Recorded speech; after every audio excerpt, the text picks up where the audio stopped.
بڑے ہی عجیب لوگ ہیں یہ فلسطینی، بہت ہی عجیب، اپنے مشن اور کاز کے ساتھ ایسے مخلص کہ ہر دنیاوی آسائش اور بڑے سے بڑے مفاد کو بھی جوتے کی نوک پر رکھنے والے۔ اب تک یہ کہا جاتا رہا ہے کہ فلسطینیوں کی میزائل اور راکٹ ٹیکنالوجی کو ایران نے ڈیولپ کیا، مگر حقیقت حال اب سامنے آئی ہے۔ فلسطینی اس وقت تک مزاحمتی قوت کے اصل دماغوں کو پردہ اخفا میں رکھتے ہیں جب تک وہ مرتبہ شہادت پر فائز نہیں ہو جاتے۔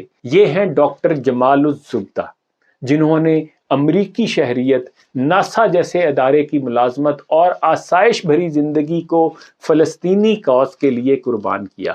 مختلف امریکی یونیورسٹیوں سے تعلیم حاصل کرنے والے یہ عظیم سائنسدان جامعہ غزہ میں استاذ تھے۔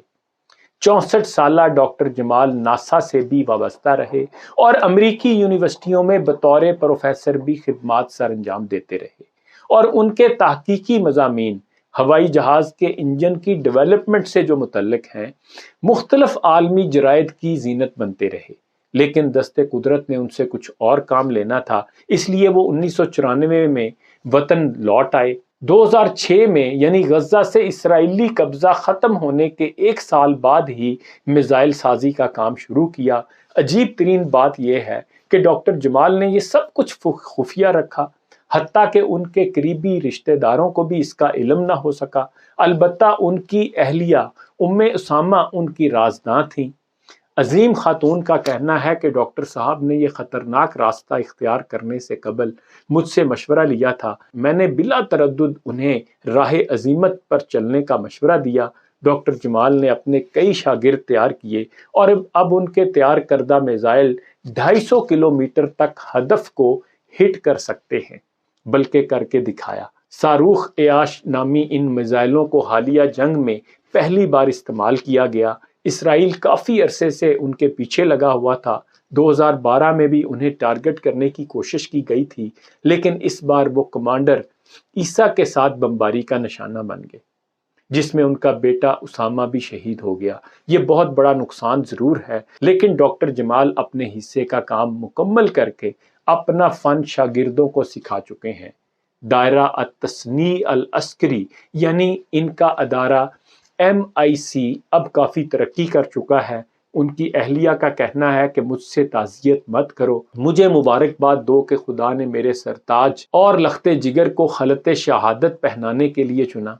ان کا کہنا ہے کہ میں اس خوشی پر پھولے نہیں سما رہی، اور مجھے بہت زیادہ فخر ہے کہ اسرائیل پر برسنے والے میزائلوں کا موجد میرا شوہر تھا۔ الجزیرہ کی ٹیم جب ان کے گھر پہنچی تو شہید کی عظیم اہلیہ اور دوسرے شہید کی ماں نے بڑی خوشی سے ان کا استقبال کیا۔ ان کے گھر پر تعزیت کرنے والوں کا تانتا بندھا ہوا ہے، جنہیں اسامہ نے معزین یعنی تعزیت کرنے والے کی بجائے مہنائین یعنی مبارکباد دینے والے قرار دیا۔ یاد رہے فلسطینی ڈرون طیاروں کے موجد تیونسی سائنسدان ہیں، ان پر عنقریب روشنی ڈالیں گے۔ پروفیسر جمال اسرائیل کے خلاف فلسطینی مزاحمت کے نہ ختم ہونے والے ہیروز میں سے ایک ہیں۔ وہ غزہ کی اسلامی یونیورسٹی میں انجینئرنگ سائنسز اور میکینکس کے پروفیسر تھے اور PhD کے ساتھ گریجویشن کیا تھا۔ ورجینیا انسٹیٹیوٹ برائے تنقیدی ٹیکنالوجی اور اپلائیڈ سائنس سے تقریباً 35 سال پہلے ڈگری حاصل کی تھی۔ الجزیرہ کے مطابق پروفیسر جمال نے سول ایوییشن میں بھی ڈاکٹریٹ کی ڈگری حاصل کی اور F-16 لڑاکا طیارے کے انجن کا مطالعہ کیا تھا۔ وہ اور ان کے اہل خانہ امریکی شہریت کے حامل تھے۔ انہیں آسائش اور سکون کی زندگی گزارنے کا موقع حاصل تھا، تاہم انہوں نے امریکہ چھوڑ دیا اور غزہ کا ایک لمبا سفر شروع کیا جو ان کی شہادت پر اختتام پذیر ہوا۔ پروفیسر جمال نے اپنی فوجی صلاحیتوں کو بروئے کار لانے کے لیے قسام بریگیڈ کے کمانڈر اعلیٰ محمد زیف کی سرپرستی میں خفیہ کام کیا۔ انہوں نے اسلامی یونیورسٹی کے انجینئروں کی ایک بڑی نسل کو فارغ التحصیل کیا اور خفیہ طور پر اپنے فوجی آلات تیار کرنے اور مزاحمت کے پروگرام میں کام کرنے کے لیے سینکڑوں افراد کو بھرتی کیا۔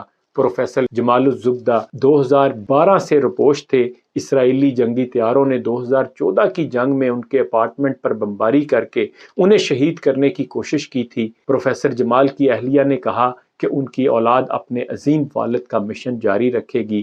شہید اسامہ کی اہلیہ کے بھی یہی جذبات ہیں۔ واضح رہے کہ ڈاکٹر جمال کے بارے میں یہ ساری باتیں ان کی شہادت کے بعد گزشتہ روز سامنے آئیں اور پہلی بار یہ معلوم ہوا کہ حماس کی میزائل ٹیکنالوجی کا موجد ایک گمنام سائنسدان تھا۔